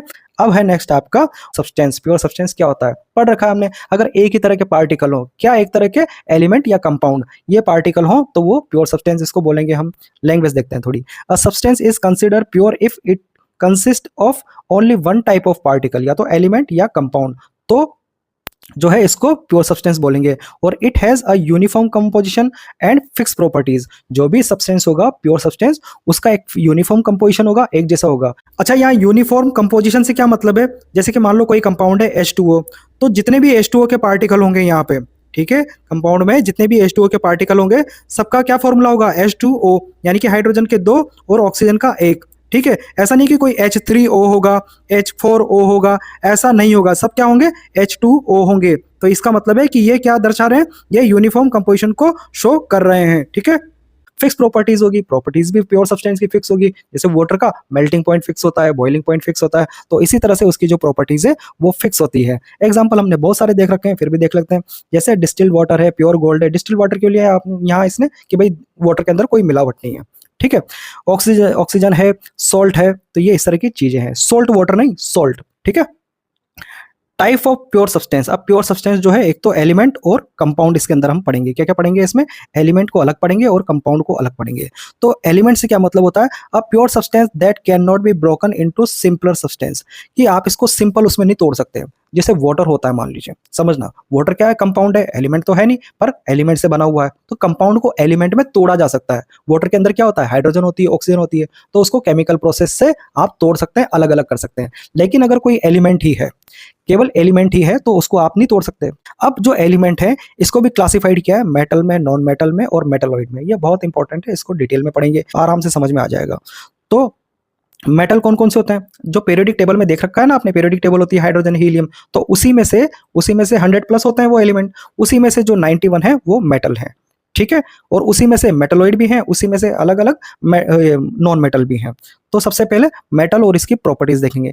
ये शाइनी होती है, कोई मेटल उठा लो, कॉपर देख लो, सिल्वर देख लो, आयरन देख लो, जो है शाइनी होती है। तो शाइनी होने को क्या बोलते हैं, लस्ट्रस। क्या बोलते हैं, लस्ट्रस, कि भैया ये लस्ट्रस होती है। इनका जो है कलर जो है सिल्वर ग्रे या गोल्डन येलो, इस टाइप के कलर जो है ज्यादा मिलते हैं। मेटल जो है हीट की और इलेक्ट्रिसिटी की गुड कंडक्टर होती है। इससे क्या मतलब है, इससे मतलब ये है कि हीट और इलेक्ट्रिसिटी को ये फ्लो करती है। अच्छा, मेटल की कोई चम्मच होती है, उसको आगे से गर्म करते हैं, तो पीछे जहां से हमने पकड़ रखा है वहां तक भी उसकी हीट आती है ना, वहां तक भी वो चम्मच गर्म हो जाती है, यानी कि वो हीट को फ्लो कर रही है, पास कर रही है। इसी तरह से जो इलेक्ट्रिसिटी, आपके घर में वायर होते हैं ना, लाइट के वायर होते हैं, इलेक्ट्रिसिटी के वायर होते हैं, वो किसके बने होते हैं, मेटल के बने होते हैं, कॉपर के होते हैं, एल्यूमिनियम के होते हैं। क्यों होते हैं, प्लास्टिक के क्यों नहीं हो सकते, बाहर से प्लास्टिक रहता है, अंदर से कॉपर रहता है। क्यों रहता है, क्योंकि मेटल जो है इलेक्ट्रिसिटी की अच्छी अच्छी अच्छी अच्छी गुड कंडक्टर होती है। आई बात समझ में।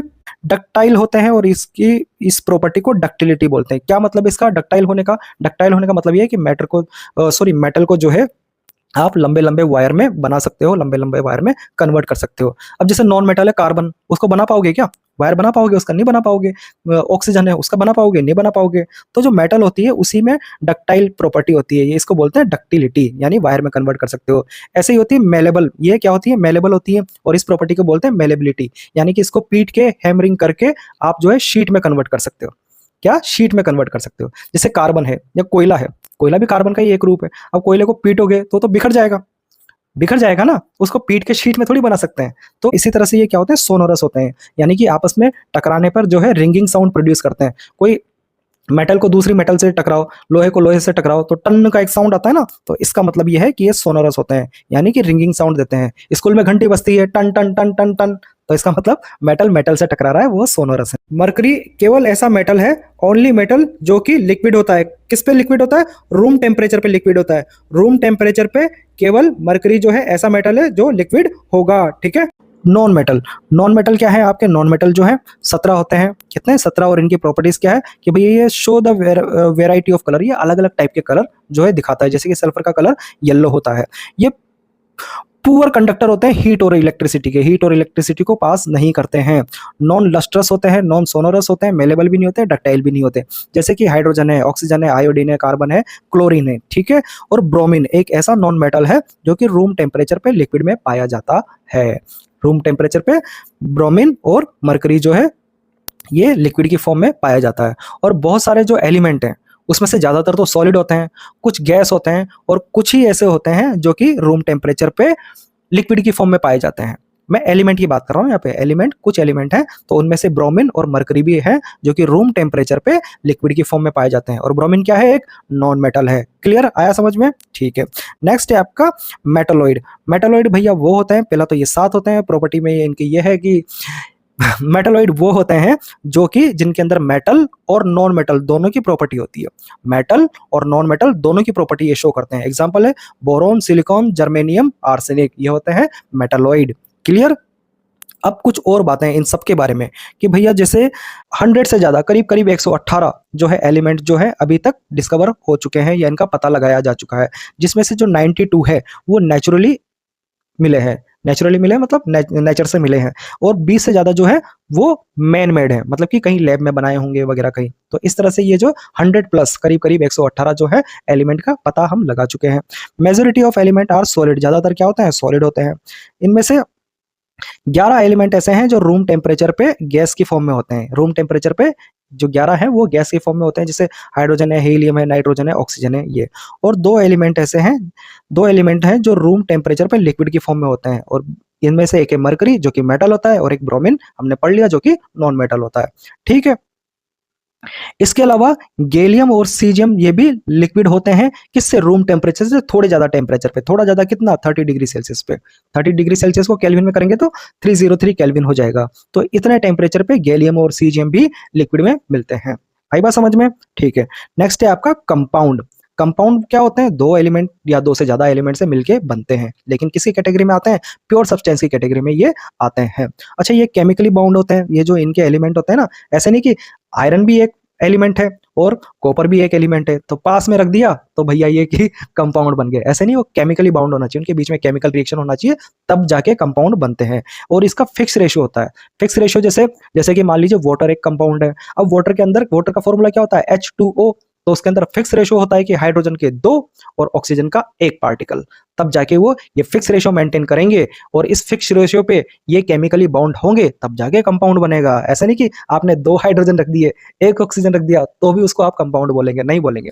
क्या क्या क्या होना चाहिए? केमिकली बाउंड होना चाहिए, फिक्स रेशियो होना चाहिए, तब जाके कंपाउंड बनाते हैं।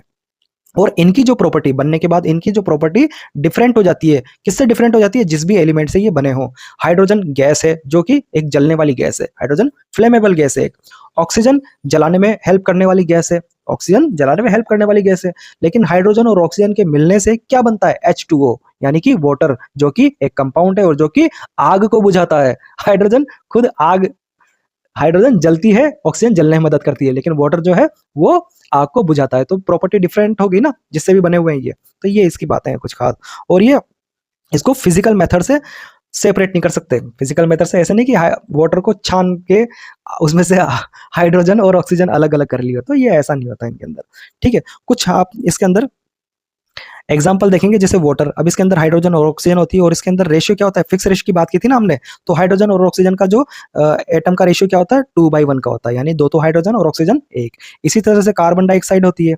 कार्बन डाइऑक्साइड, इसके अंदर कार्बन और ऑक्सीजन होती है। इसमें रेशियो ऑफ एटम्स कितना होता है, 1 और 2 का, यानी एक तो कार्बन और 2 ऑक्सीजन। NaCl है, ये भी एक कंपाउंड है। इसके अंदर सोडियम और क्लोरीन जो है फिक्स रेशियो में रहते हैं, 1:1 के रेशियो में रहते हैं। तो ये फिक्स रेशियो होना चाहिए, केमिकली कंबाइंड होना चाहिए, केमिकल रिएक्शन से बनने चाहिए, तभी इनको कंपाउंड कहेंगे। क्लियर। नेक्स्ट है आपका फिजिकल चेंज और केमिकल चेंज। फिजिकल चेंज से मतलब क्या है? फिजिकल चेंज से मतलब यह है भैया कि ऐसा चेंज जहां पे कोई नया सब्सटेंस नहीं बनता, नया substance, no new substance is formed, यानी कि कोई नया सब्सटेंस नहीं बनता और कंपोनेंट का जो कंपोजिशन है वो भी सेम रहता है। एग्जांपल है इसका, जैसे कि मेल्टिंग आइस, यानी कि आइस का पिघलना। अब आइस पिघली, आइस क्या है? वाटर है, तो इसका कंपोजिशन कोई चेंज हुआ क्या? फिर भी वो वाटर ही H2O है, ठीक है, और कोई नया सब्सटेंस भी इसने नहीं बनाया। Dissolving salt in water, salt को वाटर में डिसॉल्व कर लिया तो कोई नई चीज नहीं बनी, सॉल्ट फिर भी सॉल्ट है, वाटर जो है फिर भी वाटर है। तो फिजिकल चेंज से क्या मतलब हो गया कि ऐसा चेंज जिसमें कोई नया सब्सटेंस नहीं बनता और कंपोजिशन जो है, किसका कंपोजिशन, जो कंपोनेंट है उसका कंपोजिशन जो है सेम रहता है। और फिजिकल चेंज जो है रिवर्सिबल होते हैं, यानी कि जैसे आइस को मेल्ट हो गई, पिघल गई, तो वापस से आइस बनाया जा सकता है ना, बनाया जा सकता है। सोल्ट जो है वाटर में डिसोल्व हो गया तो सोल्ट को वाटर से अलग किया जा सकता है। तो फिजिकल चेंज ये हो गया। नेक्स्ट है आपका केमिकल चेंज। केमिकल चेंज की तो बात ही अलग है। केमिकल चेंज के अंदर सब कुछ चेंज हो जाएगा, नई चीज बन जाएगी। Chemical change, a change where new substance with different properties are formed. इसमें क्या होता है, एक न्यू सब्सटेंस बन जाता है।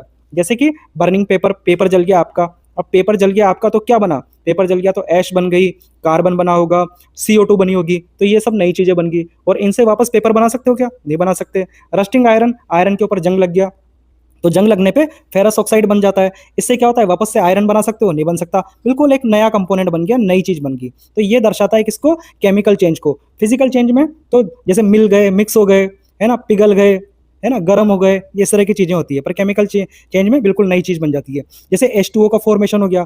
अब H2O का फॉर्मेशन किससे होता है? हाइड्रोजन गैस से और ऑक्सीजन गैस से H2O का फॉर्मेशन हो गया। तो H2O बिल्कुल अलग चीज है, हाइड्रोजन गैस अलग चीज है, ऑक्सीजन अलग चीज है, लेकिन H2O अलग चीज है। CO2 का फॉर्मेशन हो गया, ठीक है। तो इस तरह की जो चीजें होती है वो केमिकल चेंज होती है। और केमिकल चेंज में क्या, मोस्टली कंपाउंड बनते हैं। केमिकल चेंज से क्या बनते हैं? कंपाउंड बन जाते हैं, ठीक है। और ये इरिवर्सिबल होते हैं। अच्छा, एक सवाल बनता है कि आपका वाई मिक्सिंग और mixer considered a physical change, जो मिक्सर है उसको फिजिकल चेंज के अंदर क्यों कंसिडर करते हैं? तो मेरे भाई ऐसा है, जैसे सॉल्ट वाटर के अंदर मिला, मिक्सर बन गया, ठीक है। तो वो जस्ट उसके वाटर के पार्टिकल और सॉल्ट के पार्टिकल जस्ट पास आए हैं, उन्होंने कोई नया सब्सटेंस नहीं बनाया, वो जस्ट मिक्स हुए हैं, जस्ट पास आए, नया सब्सटेंस उन्होंने नहीं बनाया। सॉल्ट का कंपोजिशन अभी भी वही है, सॉल्ट का कंपोजिशन अभी भी वही है NaCl, और वाटर का कंपोजिशन H2O वो भी अभी भी वही है। ना कंपोजिशन चेंज हुआ, ना कोई रिएक्शन उनके बीच में हुई। इसलिए मिक्सर या मिक्सिंग को जो है फिजिकल चेंज के अंदर हम कंसीडर करते हैं। लैंग्वेज देखेंगे, mixing is a physical change because the substance do not react chemically, क्योंकि पार्टिकल ने कोई केमिकल रिएक्शन नहीं किया। They are just mix together, वो बस साथ में मिक्स हुए हैं। No new substance is formed, नया सब्सटेंस कुछ नहीं बना, और उनको सेपरेट भी हम इजीली कर सकते हैं। इसलिए इसको मिक्सर को या मिक्सिंग को फिजिकल चेंज के अंदर हम रखते हैं, ठीक है। कुछ की पॉइंट है, जैसे कि चेंजिंग स्टेज का चेंज होना, जैसे आइस से वाटर में बदलना, वाटर से स्टीम में बदलना, ये सब किसके अंदर आता है? फिजिकल चेंज के अंदर आता है, क्योंकि इनका कोई केमिकल कंपोजिशन चेंज नहीं हो रहा, सेम है केमिकल कंपोजिशन। आइस, वाटर और वेपर डिफरेंट दिखते हैं, लेकिन सब एक ही है, H2O है। वाटर और ऑयल दो both liquid but have different chemical properties. अब वाटर भी लिक्विड है, ऑयल भी लिक्विड है, लेकिन इनकी केमिकल प्रॉपर्टीज अलग अलग है। वो अलग कंपाउंड है, ये अलग कंपाउंड है। इनकी ऑडर यानी कि स्मेल जो है अलग होती है, बर्निंग एबिलिटी अलग होती है, ठीक है। वाटर तो आग को बुझाता है और ऑयल जो है वो जलता है, ठीक है। तो ये सबकी प्रॉपर्टीज अलग अलग होती है। ऐसा नहीं कि लिक्विड दिख रहे हैं दोनों तो सेम प्रॉपर्टीज होगी। तो ये किसकी वजह से होता है? केमिकल चेंज की वजह से, है ना। केमिकल चेंज की वजह से ही तो अलग अलग टाइप के कंपाउंड बनते हैं, ठीक है। नेक्स्ट है आपका oil burn while water put on fire. Oil तो जलता है, लेकिन वाटर जो है आग को बुझा देता है, अभी बताया था, ठीक है। तो ये केमिकल डिफरेंस को दिखाता है। और burning is a chemical change where a new substance are formed. Burning जो है किसके अंदर आता है? केमिकल चेंज के अंदर आता है, क्योंकि इससे नया सब्सटेंस बनता है। कुछ भी जलाओगे आप, CO2 बनेगा, कुछ और चीज बन सकती है। तो बर्निंग जो है किसमें आती है? केमिकल चेंज के अंदर आती है। Chemical change is also called है केमिकल रिएक्शन, और केमिकल चेंज को हम केमिकल रिएक्शन भी बोलते हैं, ठीक है। अगर कोई जैसे कैंडल है, कोई कैंडल जिसे मोमबत्ती है वो जल रही है, तो यहाँ पे फिजिकल चेंज भी होगा और केमिकल चेंज भी होगा। फिजिकल चेंज कैसे होगा? जैसे कि वैक्स का जो मेल्ट होना, और आपका मोम का जलना, ये केमिकल चेंज हो गया क्योंकि मोम के जलने से CO2 बनेगी। जो फिजिकल चेंज होते हैं, इसमें स्मॉल एनर्जी की जरूरत पड़ती है, जैसे कि मेल्टिंग, बॉइलिंग। अरे बॉइलिंग में तो हमारा सिलेंडर खत्म हो जाता है। पर मेरी बात सुनो, फिजिकल चेंज में स्मॉल एनर्जी की जरूरत पड़ती है और आपके जो केमिकल चेंज है उसमें बिग एनर्जी की, ज्यादा एनर्जी की जरूरत पड़ती है। कैसे पड़ती है? अब वो एनर्जी का मतलब यही नहीं है कि आपने सिलेंडर जला के जो है आग दे दी, है ना। समझो इस बात को, मेरी बात सुनो, साइंस की लैंग्वेज में समझते हैं इसको, कि जैसे कि आपका जो 1 kg आइस है उसको मेल्ट करने के लिए जो आपकी हीट चाहिए, जो आपकी एनर्जी चाहिए, वो चाहिए 334 किलो जूल। 1 kg आइस को मेल्ट करने के लिए जो हीट चाहिए या एनर्जी चाहिए, कितनी चाहिए? वो 334 किलो जूल। लेकिन आप 1 किलो पेपर को अगर जलाते हो तो उससे एनर्जी जो रिलीज होती है वो होती है 16,000 किलो जूल। 1 किलो पेपर को जलाने में कितनी एनर्जी रिलीज होती है? 16,000। तो यहाँ पे ये केमिकल चेंज हो गया, पेपर का जलना। तो यहाँ पे एनर्जी क्या है? बहुत ज्यादा है। वहां पे एनर्जी बहुत कम है। तो फिजिकल चेंज के अंदर स्मॉल एनर्जी होती है, केमिकल चेंज के अंदर ज्यादा एनर्जी होती है। इतना बहुत है इसके अंदर। क्लियर? अच्छा, ये जो सब बताया है हमने, इसको कर दिया एक टेबल में। फिजिकल चेंज और केमिकल चेंज का डिफरेंस जो है वो टेबल की फॉर्म में कर दिए। फिजिकल चेंज, इसमें कोई न्यू सब्सटेंस जो है नई फॉर्म होता है, इसमें न्यू सब्सटेंस बनता है। ये मोस्टली रिवर्सिबल होते हैं, ये मोस्टली इरिवर्सिबल होते हैं। इसमें जो है ये केवल फिजिकल चेंज होते हैं, जैसे कि शेप का change, size change, state change, ये। और इसमें तो जो है केमिकल जो है कंप्लीट चेंज हो जाता है, नई चीज बन जाती है ना। तो केमिकल चेंज कैसा होता है? सब्सटेंस कंप्लीटली चेंज हो जाता है। अच्छा, इसमें स्मॉल एनर्जी की जरूरत पड़ती है, इसमें ज्यादा एनर्जी की जरूरत पड़ती है। एग्जाम्पल है इसके मेल्टिंग आइस या बॉइलिंग वाटर, इसका एग्जाम्पल है रस्टिंग आयरन या बर्निंग ऑफ पेपर। क्लियर हो गया? तो ये क्लियर यहाँ पे है ना। नेक्स्ट है इसमें difference between mixture and compound. Compound और मिक्सचर के बीच में डिफरेंस, तो क्या क्या डिफरेंस होता है वैसे तो जानते हैं हम। तो भैया मिक्सचर के अंदर जो है कोई भी न्यू कंपाउंड नहीं बनता है, कोई भी नई चीज नहीं बनती है। लेकिन कंपाउंड के अंदर नई चीज बनती है, जिसको हम क्या बोलते हैं? कंपाउंड बोलते हैं। इसके अंदर, मिक्सचर के अंदर वेरिएबल कंपोजिशन होता है, जैसे सॉल्ट और वाटर है तो कितना भी सॉल्ट मिलाया जा सकता है, कितना भी वाटर मिलाया जा सकता है, यानी कि वेरिएबल कंपोजिशन होता है। लेकिन इसके अंदर ऐसा नहीं होता, कंपाउंड के अंदर फिक्स रहता है। जैसे H2O के अंदर 2 तो हाइड्रोजन और 1 ऑक्सीजन, तो ये फिक्स रहेगा।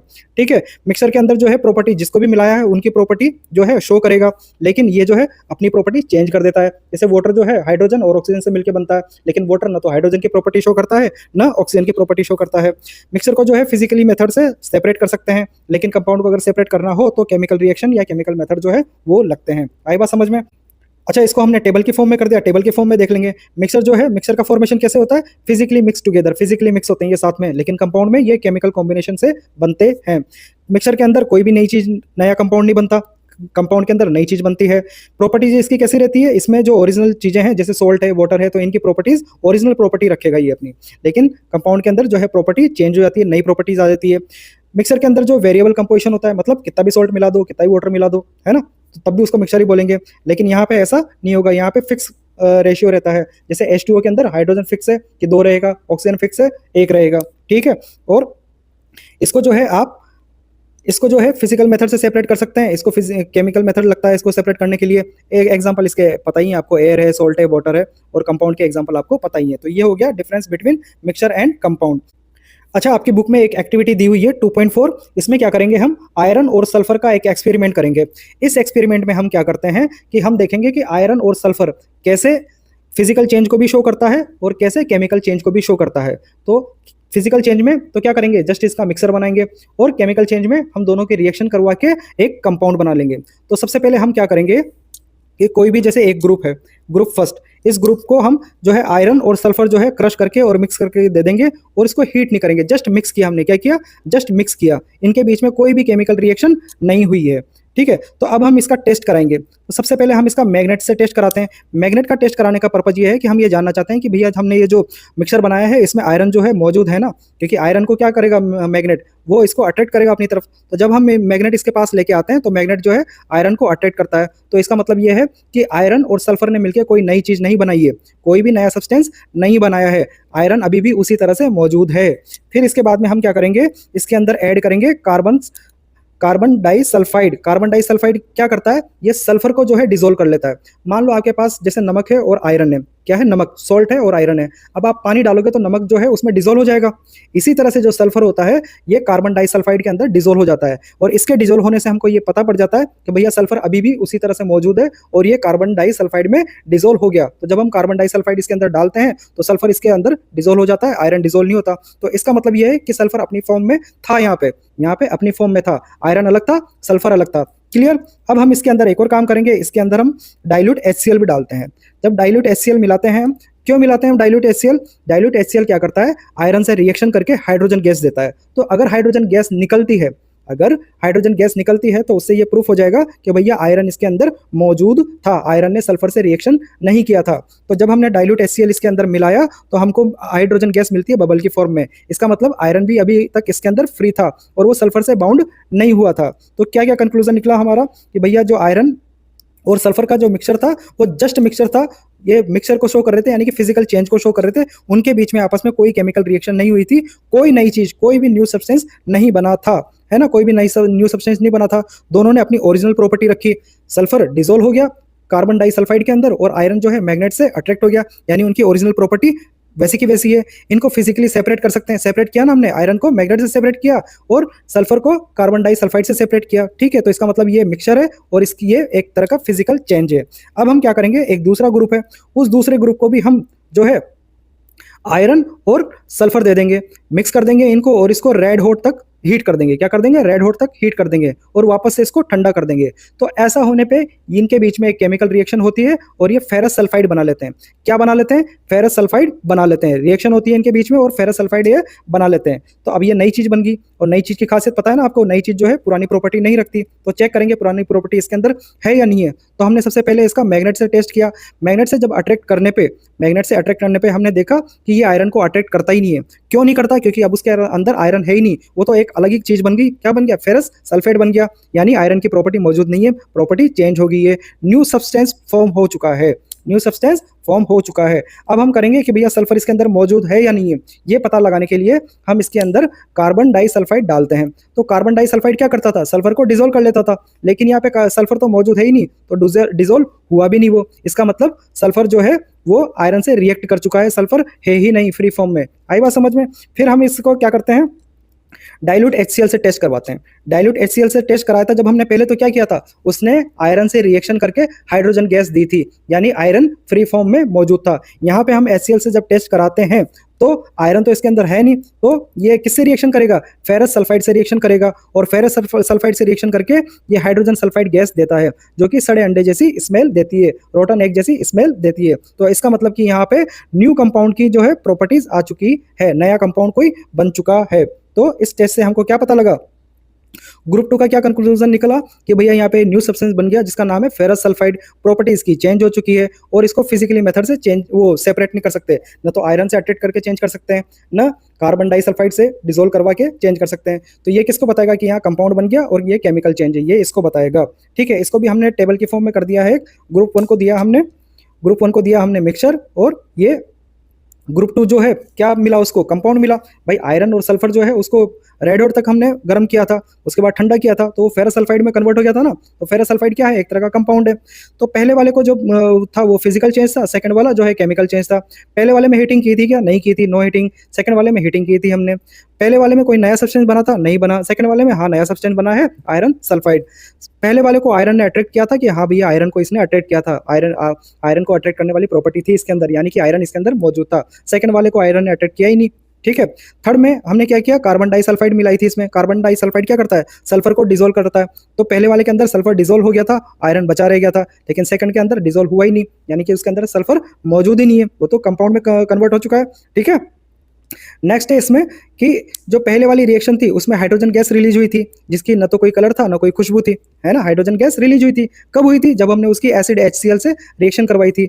इसका मतलब उसके अंदर आयरन मौजूद था और वो सल्फर से कंबाइंड नहीं हुआ था।